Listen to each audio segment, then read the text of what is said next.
Las ondas electromagnéticas se generan por vibraciones en el campo eléctrico y en el campo magnético, las cuales son perpendiculares entre sí y no necesitan un medio para propagarse. Estas a su vez, al igual que los otros tipos de ondas, se caracterizan por tener frentes de onda, que se define como el lugar geométrico que une todos los puntos que en un instante dado se encuentran en idéntico estado de vibración, es decir, tienen igual fase. Estos frentes de onda pueden ser esféricos, planos o cilíndricos. Cuando hablamos de ondas esféricas tenemos una situación tridimensional originada por una perturbación que se propaga en todas las direcciones, en donde la existencia de esta implica que el medio sea isótropo, es decir, que la velocidad de propagación debe ser la misma en todas las direcciones. Se le llaman ondas esféricas porque su frente de onda es una superficie esférica generada por una fuente de ondas puntual, como por ejemplo el sonido. En este caso consideraremos una fuente puntual ideal de luz, en donde la radiación que procede de ella fluye radialmente hacia afuera, uniformemente en todas las direcciones. Veremos de forma matemática la construcción de estas ondas. Por la simetría de los frentes de ondas daremos una representación en términos de coordenadas polares, en donde el operador laplaciano lo podemos representar como las derivadas parciales de cada una de sus componentes, y donde r, θ y φ se definen por las coordenadas x, y y z. Ya que las ondas son simétricas, estas no van a depender ni de θ ni de φ, por lo tanto tendríamos una función la cual solo va a depender del radio. Entonces el laplaciano se reduce a esta ecuación. Y operando brevemente obtenemos este resultado que representa la ecuación diferencial de una onda unidimensional, donde la variable espacial es r y la función de onda es el producto r por psi. En donde una solución representa una onda esférica que se propaga radialmente hacia afuera desde su origen con velocidad constante y que tiene una forma funcional f, y otra solución que representa la onda la cual está convergiendo hacia el origen. Un caso espacial de la solución general es la onda esférica armónica, donde A es la intensidad de la fuente y para cualquier valor fijo del tiempo esto representa una agrupación de esferas concéntricas que llenan el espacio y cada frente de onda está dado por una constante.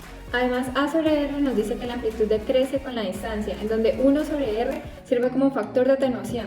Aquí lo podemos ver representado de manera gráfica. Se muestra la exposición de un pulso esférico en tiempos diferentes, en donde el ancho del pulso a lo largo del eje R es una constante.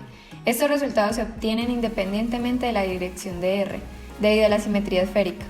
Cuando el radio es suficientemente grande, una pequeña área del frente de onda se parece mucho a una porción de onda plana. Otro tipo de frentes de ondas que podemos destacar son aquellas en las que la energía se reparte en superficies cilíndricas. Se pueden generar a partir de una fuente lineal en lugar de una fuente puntual como en las esféricas. Este tipo de fuentes radian un sonido de forma continua a lo largo de una línea imaginaria a la que llamamos eje, y estas, al igual que las esféricas, se expanden en un medio isótropo.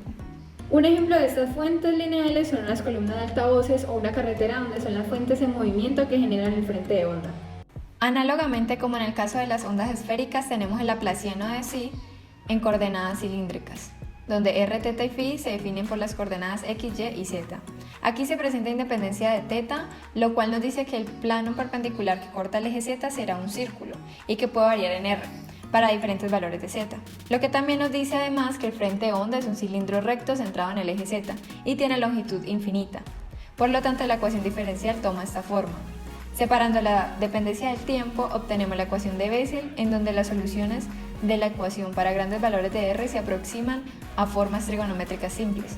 Por lo tanto, para valores grandes de r obtenemos estas soluciones. Y representan un conjunto de cilindros circulares coaxiales que llenan el espacio y que viajan hacia una fuente lineal infinita o se alejan de ella. Las ondas electromagnéticas, tanto esféricas o cilíndricas, se representan como las ecuaciones de psi anteriormente establecidas, en donde psi sería el vector de campo eléctrico o el vector de campo magnético.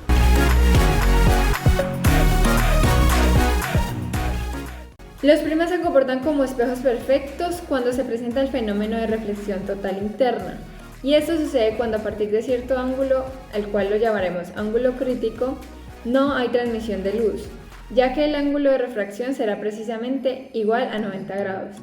Y eso se presenta cuando la luz pasa por un medio más denso a uno menos denso. Analicemos los coeficientes de Frenet para la reflexión interna. Para los coeficientes de reflexión tenemos la relación de los campos eléctricos en las componentes paralelas y ortogonal reflejada e incidente. Y los de transmisión, la relación entre las componentes del campo eléctrico paralelas y ortogonal transmitida e incidente. Esos componentes nos dicen cuánta luz de la incidente se refleja, cuánta luz de la incidente se refracta y con qué características físicas. Analicemos la gráfica de la reflexión interna para estos coeficientes de Fresnel, donde tenemos valor de coeficiente contra ángulo. Los coeficientes de transmisión son similares en un segmento importante, después difieren un poco llegando a un punto de divergencia.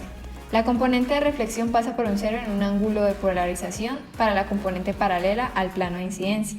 Podemos ver que en el ángulo crítico ocurre el comportamiento asintótico, por lo que no hay ningún tipo de refracción a partir de ese ángulo, e indica que toda la luz que incide sobre la interfaz se refleja.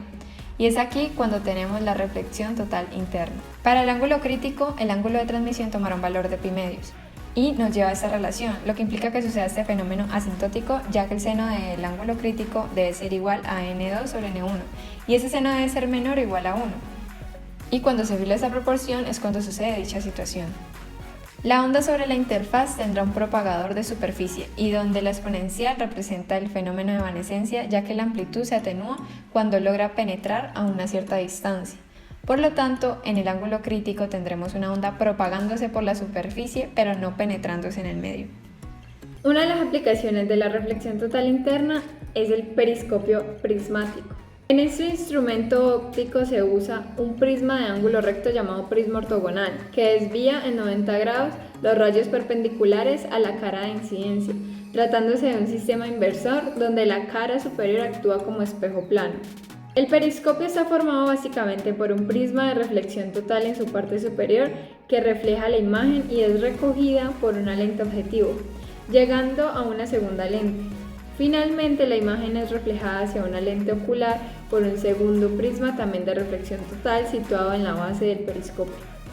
De esta forma, haciendo uso de las leyes de reflexión, proporciona una visión de un lugar determinado desde una posición oculta. Otra de las aplicaciones son los binoculares prismáticos. Aquí se usa también un prisma de ángulo recto llamado prisma de Porro. Es igual al prisma ortogonal, pero se utiliza en una orientación diferente. Después de dos reflexiones internas seguidas, el A se desvía a 180 grados. Por lo tanto, se entra con orientación derecha y saldrá con la orientación en el mismo sentido pero inversa. En estos binoculares la ampliación se logra cuando la luz atraviesa cada serie de lentes. Gracias a la configuración de los prismas, corrigen la imagen por medio del principio de reflexión total, alineando el ocular con el objetivo reflejándola en forma de S.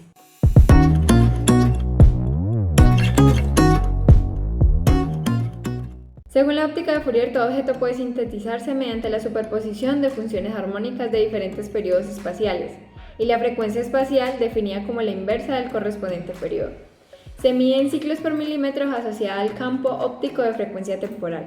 A partir de ese principio podemos decir que el patrón de difracción de Fraunhofer, la función está formada por una serie de puntos cuya separación del punto central depende de la frecuencia espacial que contiene la función, en donde puntos cercanos del patrón de difracción representan frecuencias espaciales pequeñas y puntos más alejados representan frecuencias espaciales grandes. Gráficamente podemos ver a la frecuencia espacial como un vector que tiene componente a lo largo de los ejes cartesianos considerados. Por lo tanto, cuando utilizamos la abertura como dominio espacial, tendremos en el plano de observación un dominio de frecuencias. Por esto podemos entender el patrón de difracción como un espectro de Fourier de frecuencias espaciales de un frente de onda que está en la abertura y que también depende de las aberturas angulares de los conos de luz provenientes de cada punto del plano de la abertura, tomado respecto a la normal. Y esto se debe a que la frecuencia es proporcional al seno del ángulo. Como la transformada de Fourier es invertible, se puede hacer un análisis al revés, tomando el plano de observación como el espacio de posiciones, entonces el plano de la abertura sería tomado como el plano de las frecuencias espaciales. En este caso, cada punto del frente de onda en el plano de observación tendrá un contenido de frecuencias espaciales determinado por el frente de onda en la abertura. Y este será considerado como el espectro de Fourier de frecuencias espaciales del frente de onda que estamos detectando en el plano de observación. Y cuando hablamos de ancho de banda espacial, es el rango de todas las posibles frecuencias espaciales que abarca la onda en la abertura. Es decir, es el espectro de cada uno de los puntos que toman las frecuencias espaciales en la función. La fórmula de difracción de Fresnel modela la amplitud del campo óptico difractado en la región paraxial de campo lejano.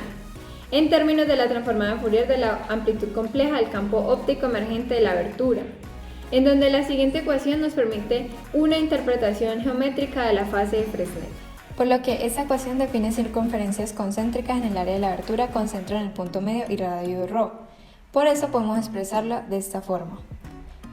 En este caso, la figura muestra la distribución de zonas de Fresnel en una abertura circular de radio a 500 micrómetros, iluminada por una onda plana y uniforme con longitud de onda de 0.632 micrómetros. Inicialmente tenemos el punto P a una distancia de 50 centímetros de la abertura. Analicemos si el punto que se forma es oscuro o brillante. Si relacionamos el área superior de los círculos asociados a la zona de Fresnel con el producto de pi y una distancia al cuadrado que representa el área del círculo, obtenemos el número de zonas inscritas en la abertura a una distancia z del plano. Lo que significa que para un radio de 500 micrómetros a una distancia z de 50 centímetros, la abertura está inscrita en la primera zona de Fresnel, abarcándola parcialmente. Por lo tanto, la contribución estará dada por esta ecuación.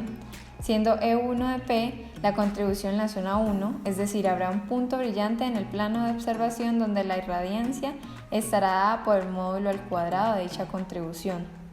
Ahora, si queremos saber a qué distancia debe de estar P de la abertura hasta que se torne oscuro, el número de la zona de Fresnel tendría que ser un número par con un valor cercano al obtenido anteriormente. Por esto, el punto P debe estar a una distancia de 19.8 centímetros y subtiende a 2 zonas de Fresnel.